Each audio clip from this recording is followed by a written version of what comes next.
Hello, welcome Red Spotters. Now here is your podcast.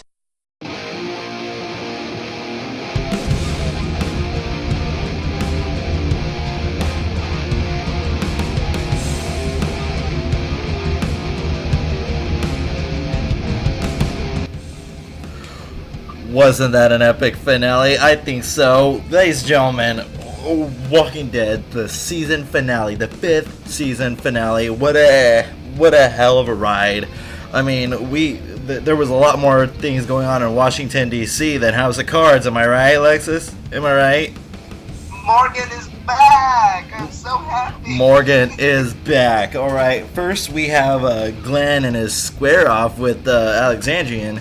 And then we have the glorious return of Morgan, and a hint that Morgan is potentially Negan. Am I correct? I don't know. We'll discuss that later. Ladies and gentlemen, so much went on, so much, let's just say shit literally hit the fan. So, without further ado, here is Red Spotlight Entertainment. Microsoft Surface presents scenes from the season finale of The Walking Dead. We're going to talk about Rick Grimes. Did you want this? No, I hit my limit.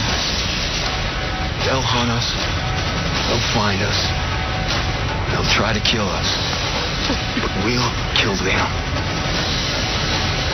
That's over. For more video, go to amc.com.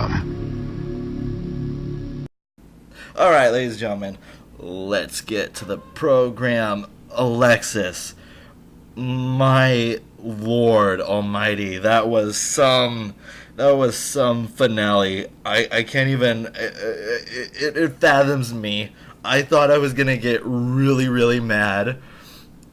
And I don't know, I wasn't mad at all. I don't know why everybody was saying, oh, Walking Dead fans are gonna be pissed and all that stuff. Frickin' Scott Gimple, frickin' Robert Kirkman, frickin' Greg Nicotero.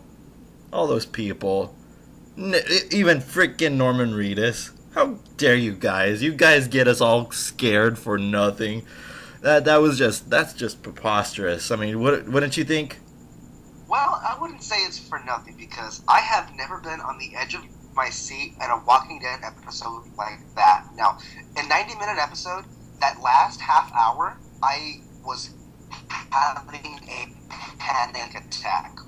Panning from Glenn almost being killed, to Sasha almost killing Gabriel, to Rick almost being killed. I mean, it was just, and then, oh, God, those, I just couldn't stop. I think the hyping was effective because, you want to have a finale, but let's just get this out of the way. No one does a finale like The Walking Dead does. No one does. It is. They just lay out. Exactly. They lay out all their cards on the table. When you open your episode with Morgan taking on the wolves, whew. And it kind of suggested something that he is potentially Negan or something like that, because Negan has a bat. He has a bat and he favors that bat, and he had this pole.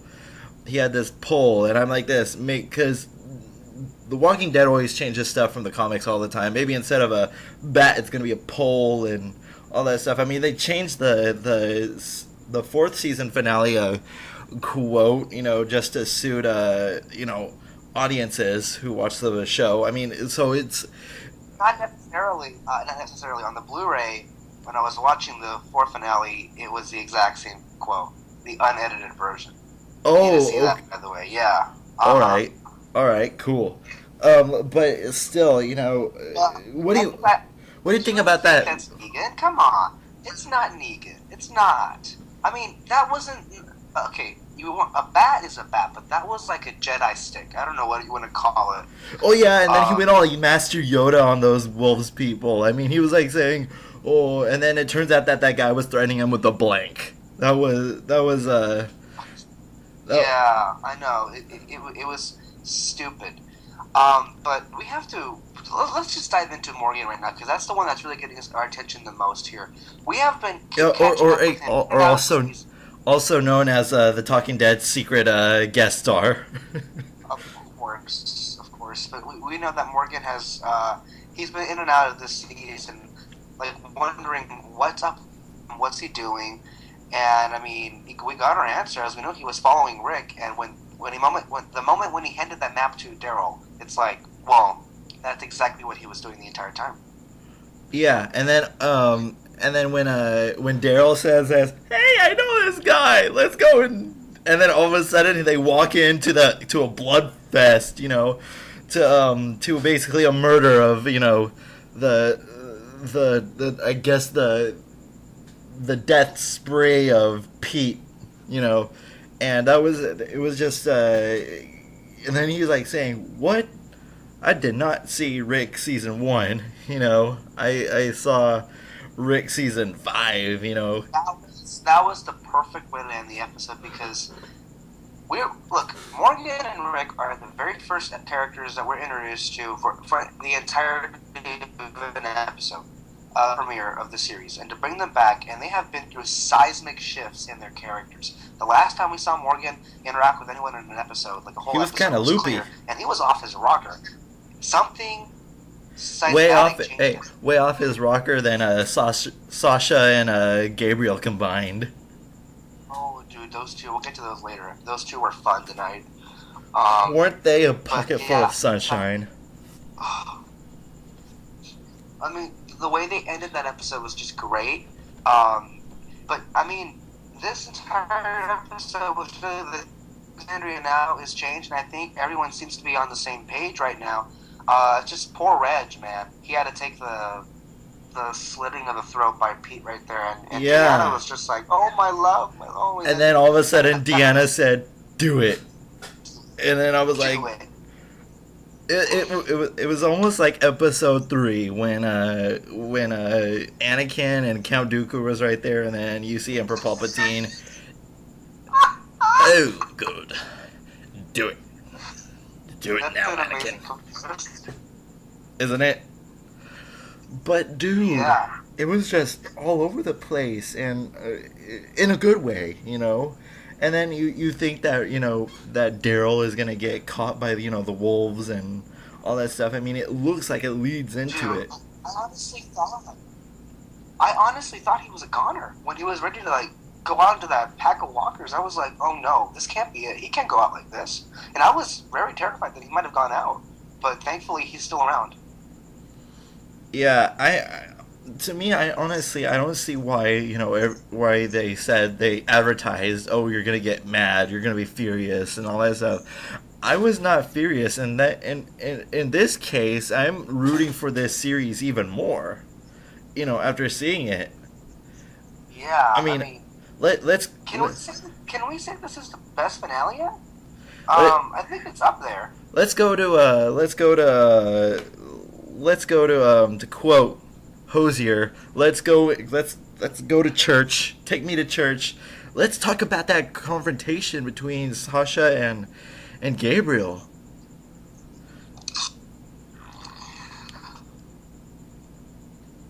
Yeah, because I mean, if Walking Dead fans, of course, need to keep up.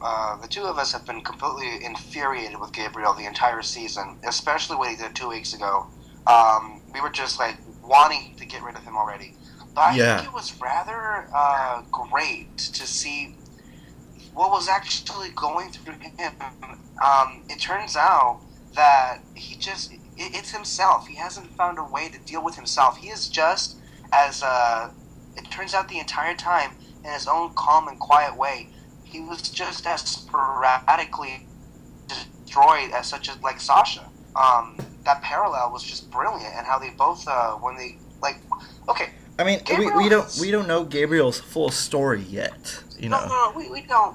But I mean, I think let's just say that Gabriel was lucky that he survived to season 6, even though he in the last mid-season he almost pretty much put Michelle and Judith and Carl in harm's way, and he kind of left the gate open at Alexandria, even though it ended up being good for Rick and the gang. He's. You gotta keep. Hello? He almost knocked the whole place to the ground. Yeah, I mean, okay, it's like letting the door open during the summertime, and all the flies start coming in, and your mom goes and yells at you like saying, "Why would let the door open?"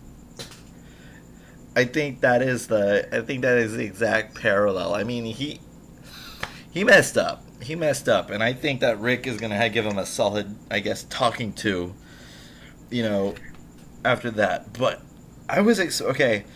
Things I was expecting from this thing right here. I was expecting the entrance, the introduction to the character Negan. I was expecting that. I was expecting, somebody to die. Not like that, but like somebody to die. Well, somebody did die, but a major character. yeah, but a major character like Daryl, Glenn, anybody like that, even Sasha maybe. I was expecting anybody of those to die, but no, they didn't die. They're in the 6th season now.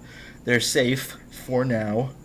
And I'm just to me this is a satisfying, and yet when it ended, I was yelling at the TV screen saying that was it.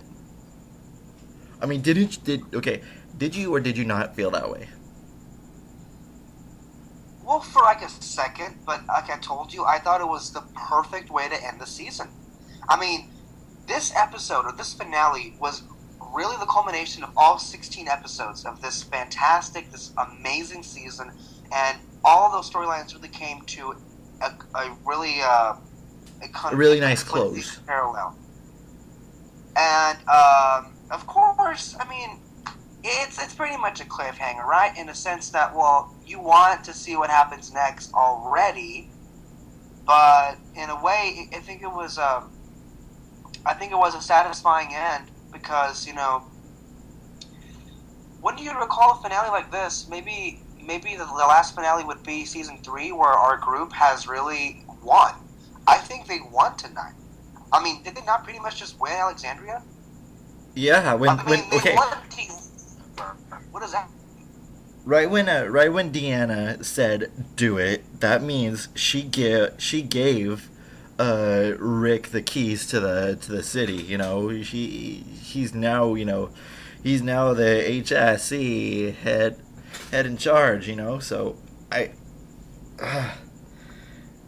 Rick's now in charge. The wolves are out there. They're gonna storm the gates. It's gonna be a trying 6th season. Let's just hope that they have a new layer of walls set up. Yeah, that has to be a major thing to come to because, look, they have been teasing us the past couple of ever since the mid-season premiere.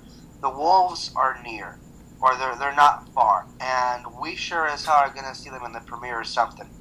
But these guys, the vibe I'm getting off of them, this is the biggest threat yet. They're oh my god. They seem to be everywhere, do they not?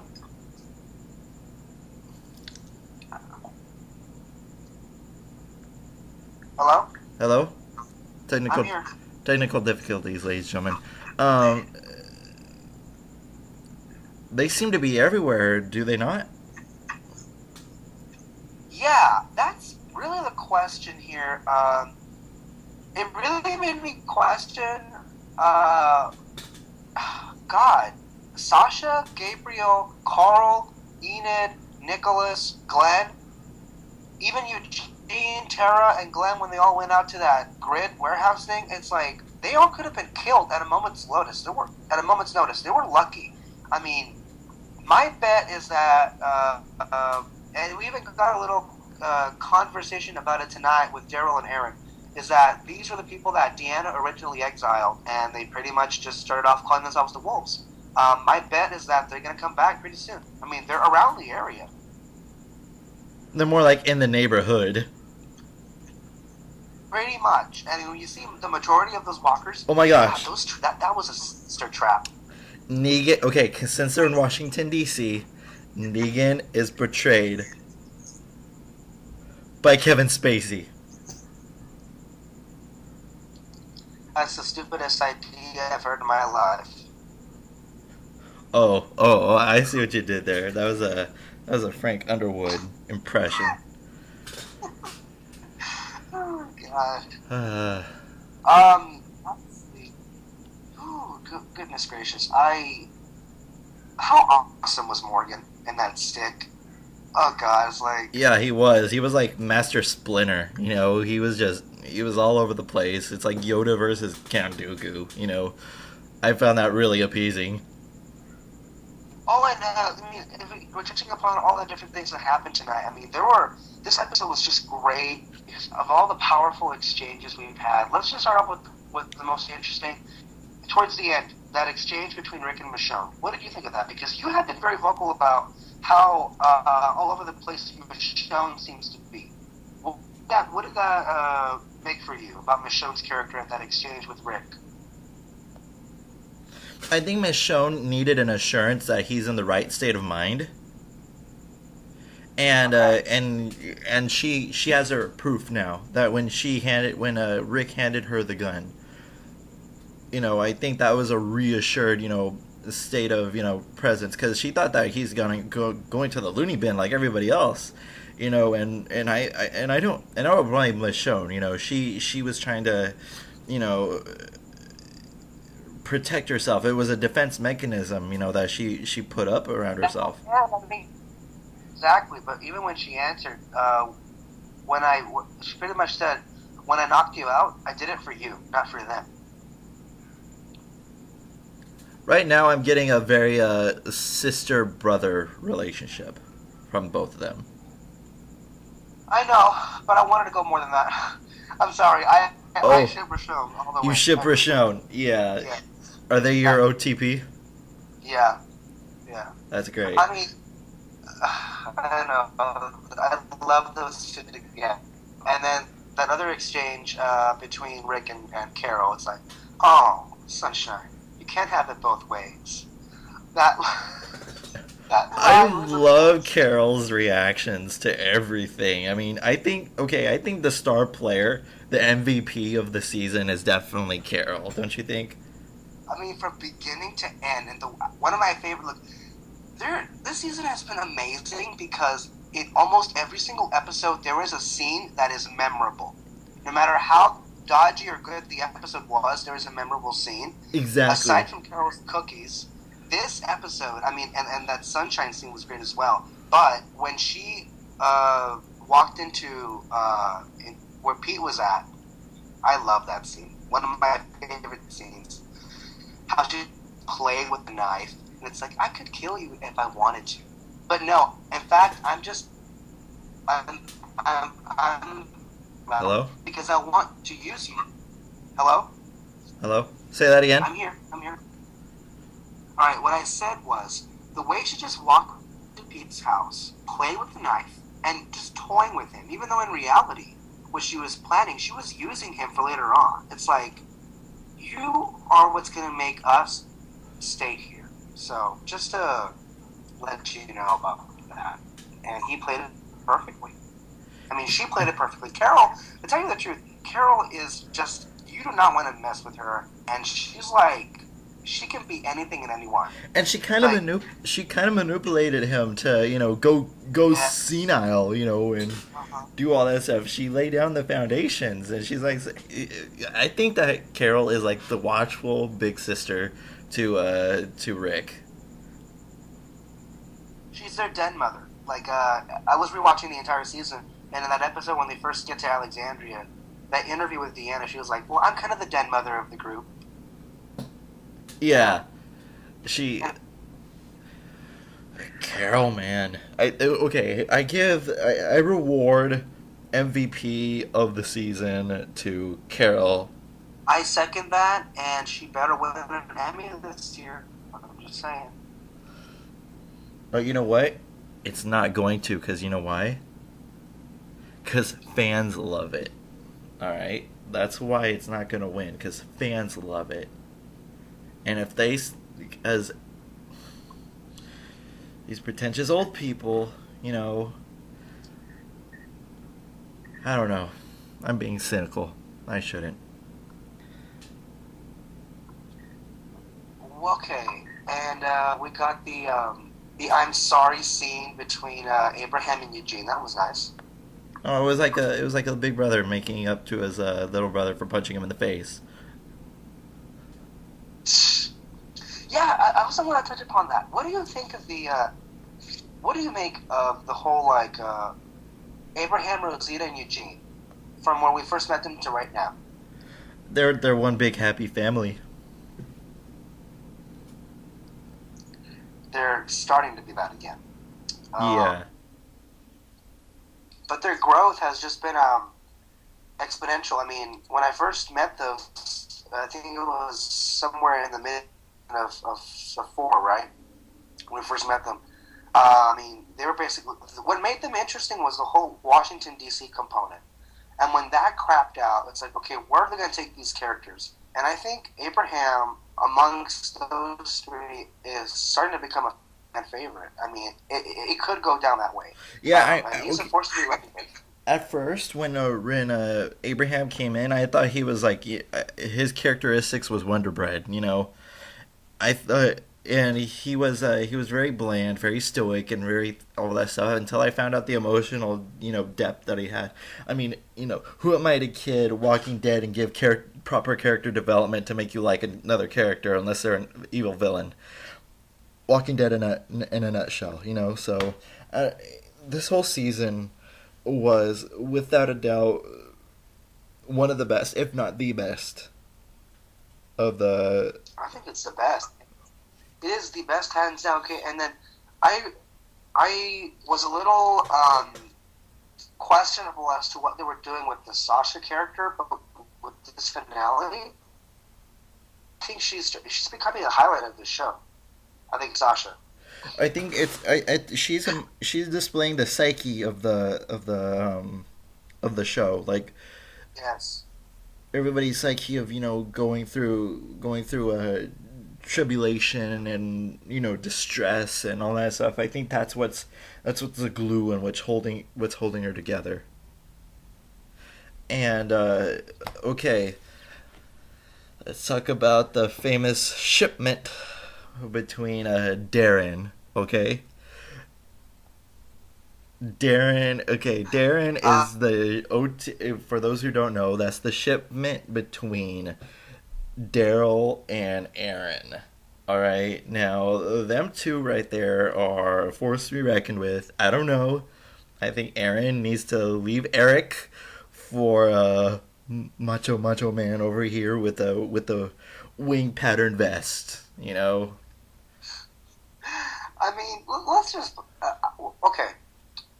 There were a plethora. Weapon of choice being their knives. We had a plethora. Nice for using my lingo. Yes, we had a plethora of new characters just enter in this season. And I think, among the best, I think Aaron would have to be up there. For just, I think he's a stable part of this. And I'm just happy that Morgan, oh God, I'm just like... Morgan is back. Let's just say Morgan this season has had more screen time than Belle from Once Upon a Time. Yeah, I think that's a fair assessment of how things are going. Okay, let's. I want to delve into the entire season as a whole. Which characters stood out to you? Let's say Carol. Your top 5 favorite characters this season. Carol, and Carol. Me too. Fizzed it. La la la la. Oh gosh. Yeah, she was spectacular. And Rick. I think Rick had his best season. In terms of I don't know what the word I want to use for it, but I think this was a great season for Rick in terms of... to me, I think Rick has gone under the classic categorization of character growth. Because you saw him in the beginning of the season, you know, he was like this bloodthirsty monster, you know, I mean, Miley Cyrus's song, We Can't Stop, was dedicated to Rick this season. I mean, it was just, he classified character growth into a whole new different subgenre of character growth. Yeah, I mean, that's the perfect way of saying it. At the beginning of the season, we had speculated how far would Rick grow. And I think we saw that in the penultimate episode when he was knocked out by Michonne. And then this episode, he was like struggling. Well, where should I be exactly at? And when you heard Bob's words, Rick hearing those words again was just yeah, that echo, and it was nice seeing an obligatory vocal cameo from Bob. Lawrence Taylor Jr. Obviously, who plays Bob or played Bob. KFB, Kentucky Fried Bob. I think it's better to call it Bob's Burgers. Bob's Burger, yeah. Yeah. Honey, where did you put the ketchup? Well, okay. Okay. New characters. We've had this season Gareth. He's dead. Out in the blue, you're like this. Gareth, oh, he's dead. You know. Aaron. Dawn. I really like dead. Aaron. Dawn is dead. Beth, wait. No, she's not new. Okay, we had Dawn.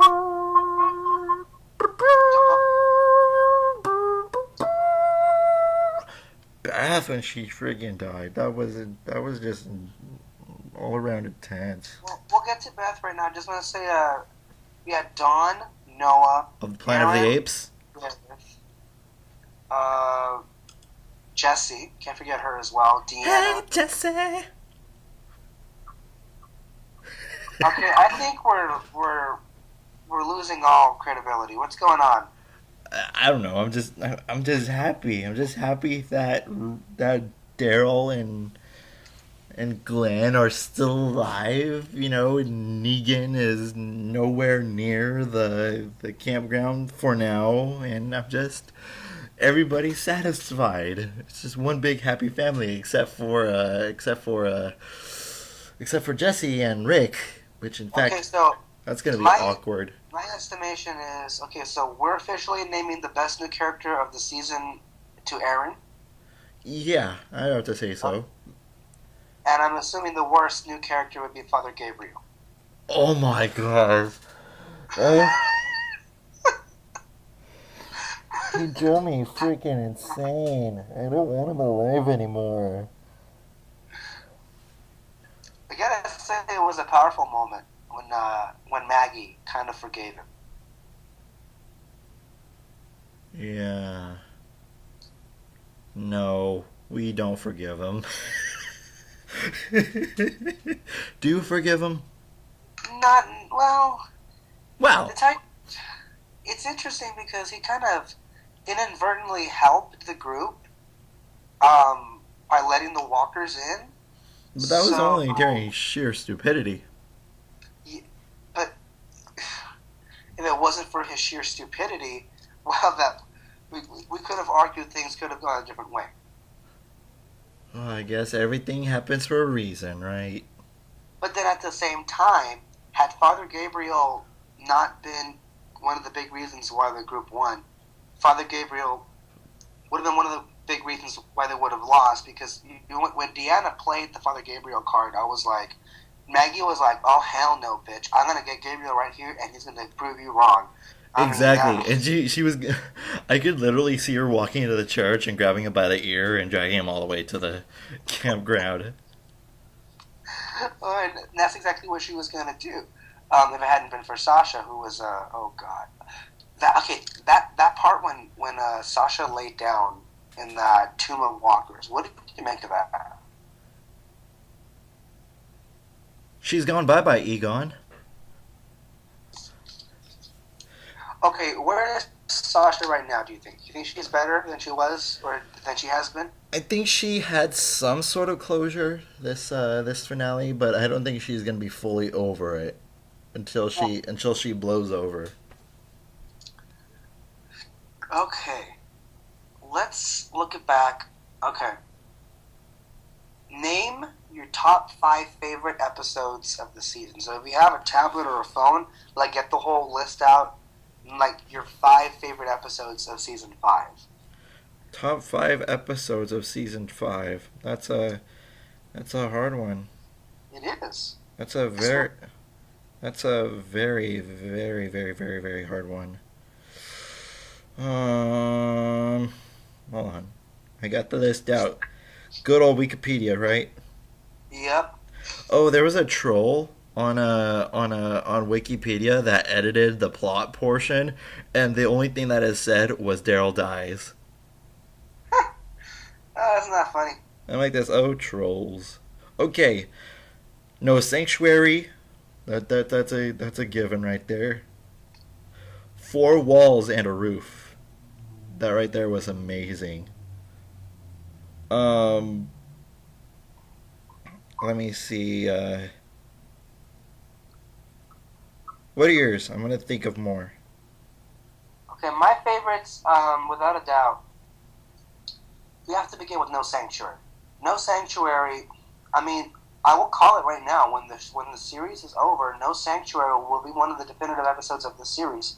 I mean, what an explosive, the absolute most explosive episode of The Walking Dead. I still argue that in many aspects it may be the best. That's just my opinion.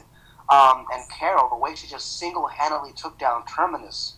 And then the gore part of it, the throats being slashed, and then the bodies that were mutilated and hanging out there, and that, oh God, it was just, it was spectacular, that episode. And that exchange between the Carol and Dale reunion was among one of my favorites in television history. I was crying when that happened. Let's not forget the episode Them. Oh my God. I think that is okay. Not much happened in Them, but it was definitely an emotional turn for the characters. Yes, Them was just, yes. Oh God. I mean, and then during the quote when Rick was having that long-winded speech saying, you know, we are the Walking Dead. That right there just defined the series. It just that's one of those. That does it even better than No Sanctuary, to tell you the truth. That really describes what this show really is about. And that, I mean, people would say, well, it's the slowest of the season. Well, it's the most important in a lot of aspects of the season, because they were pushed to their core. I mean, gosh, that episode. And okay, that's in my top 5. No Sanctuary and Them. Also in my top 5 is What Happened and What's Going On. The Tyrese Goes Bye-Bye episode.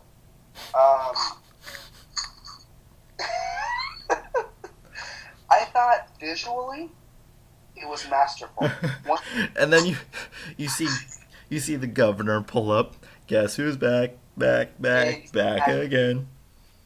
Exactly. I thought What Happened and What's Going On is easily the best episode of the series in terms of direction and visuality. I mean, it started off so random. And it's like, what's going on? Is this Beth's funeral? And it's like, no. It was and then just the sheer Tyrese's. shock value of it. Having another major character die right after the previous one, it was just, oh God, that was... And then, oh, jeez. It made you feel like nobody was safe. Yes. Oh my gosh. And then losing Tyrese, another moral compass that we lost. I think this makes the third one after Herschel and Dale. But now that I look at it, I think that Morgan is going to be the new Herschel. Oh boy. Because remember now that, you know, he's now sane again, and now that, you know, he knows, you know, what's going on in his present situation, I think that, and now that he saw Rick, you know, lash out and be, you know, violent, you know, I think that is going to drive him, and I think that's what's going to turn Morgan into the next Herschel, because he's just going to try and calm down, try to sort out all this mess. Okay. I think, and I really mean this, what I'm about to say. my next episode in my top 5, I think that has to be right now my personal favorite of the entire series, and that is Consumed, the Carol and Daryl episode in the first half of the season. I thought it was, look, you can say what you want about the other episodes with it just being Beth or with it just being Abraham and the other guys, but Carol and Daryl are, if not the best, but among the best this series has to offer. And an episode with those two, the music in that episode, the score was just oh my god. It was on point. But there's another episode that I think that probably defines this season, and I think the episode is Try. Because yeah, okay, oh my god. Yes. that breakdown with that breakdown that Rick had, that fight that he had, the slowly transition, and come on, when he pushed Carl away, that very thing that he was from the beginning that he's been trying to defend, Carl, that was his main priority, Carl. And when he did that turned his character all around, and I think that was a turning point on his character, of what the man he's become this season.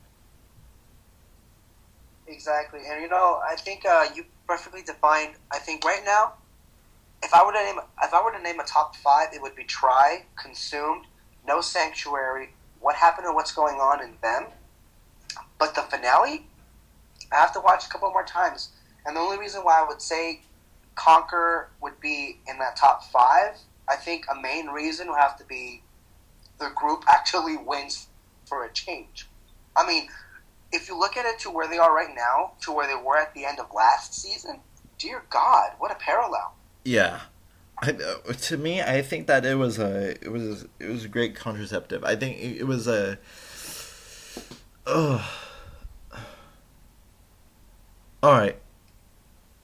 This episode, this whole entire series was a giant thrill ride. It was it was perfect. There was a lot of episodes I liked in this season. I mean, okay, let's talk about Four Walls and One Roof. Yeah, I rewatched that episode earlier today. Just as good as when I first watched that one. I think, yeah, and you know what? I think this is a bridge for us to talk about our favorite scenes. And one of my favorite season 5 moments was when they were leaving the church. And that long shot of them leaving, and then Gareth and the Terminites approaching from the other direction and then walking towards the church, and that music, that sequence, I love it. It's one of my favorites. It was very Stanley Kubrick. Even though it was a brutal scene, I really loved it when they were wailing, when Rick was wailing at Gareth. See, I was doing that, but at the same time, I was kind of like Glenn and Maggie, with just disgusted. I was disgusted yet happy, so I was kind of in that boat with them. Mm-hmm. But that episode, and then at the very end, I think one of the most powerful moments. I mean, that episode has to be up there as well, as we mentioned. That exchange between Bob and Rick at the very end. It's like, the world does not have to end who you are. And as we saw in the finale tonight, those words have stuck with Rick.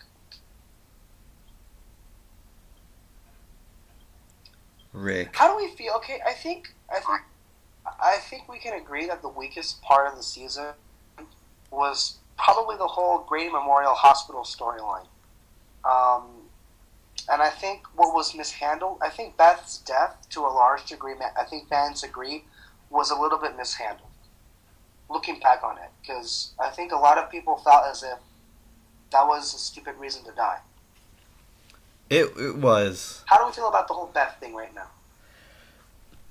Well, a lot of things. I mean, when she died,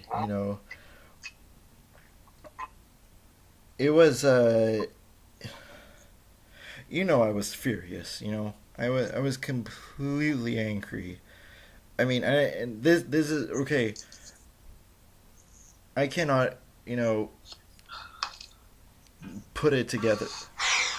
Boy, that escalated quickly. I mean, that really got out of hand fast. That's pretty much it. And oh my god, Beth, another ship of mine sunk so low. No lie. Did it or did it not? Yeah. Looking back on the whole season, there was just a number of powerful scenes. I mean, say what you want about Beth's death, but that sequence was intense, to say the least. Mm-hmm. It was definitely a showstopper and all that stuff. I mean, that it was the moment that the internet shut down. I mean, everybody from Tumblr, Facebook, Twitter, everybody, all together, different devices saying, rest in peace, Beth. And it was just this big old memorial service. I mean, it's okay. It spread almost as quick as the what color is that dress thing. I am not gonna. No, I refuse to acknowledge that even happened. But really, what is it? I mean, is it blue and black or is it gold and white? I don't know what you're talking about. I turned off social media that weekend. It was okay. Because it was. To me, it looks gold and white. I mean, what do you think? At first, I thought it was blue and black. I mean, what do you think it is? Yeah. Anyway, ladies and gentlemen, comment below or send us a message on Facebook or anything like that, and tell me, what did you think that the dress was? All right, now let's give our final thoughts here. What do you rank this season out of a 5? Out of 5? Mm-hmm. Oh boy. I'm going, as a fan, 5 out of 5. But as a critic, I would say 4.85 out of 5. Just because the weakest part of it was the whole Grady storyline. But that being said, everything else was just perfect. Everything else is just perfect. I mean, to its core, Season 5 of The Walking Dead is the absolute best. That's all I have to say. Wow. Okay. Okay, does it beat Season 2? Yeah, of course. Season 4 beat Season 2. Are you kidding me? Because before Season 5 came on, people thought Season 2 was the best.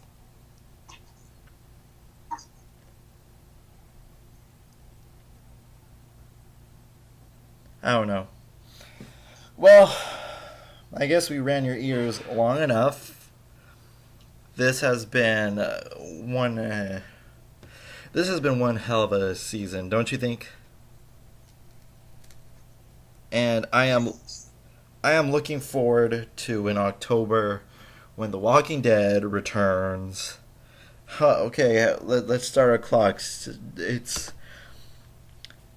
the 29th of March. So many more months to go. Jeez. Anyway, without further ado, I'm Kyle. What? Hmm? Oh, I just want to say we are going to have 6 weeks of Fear the Walking Dead, the companion series, before the season 6 premieres. Wait, there's a spin-off series? What is this? Okay, apparently it's gonna be in LA, and apparently it's gonna be Battle for LA, but with zombies. I can't wait to see it. I don't know about you, but I'm more looking forward to the X-Files coming back. All right. I think Once Upon a Time is calling my name, so. All right. I'm Kyle. I'm Alexis. And this is Red Spotlight. We'll keep you under the spotlight. We'll see you later. Bye.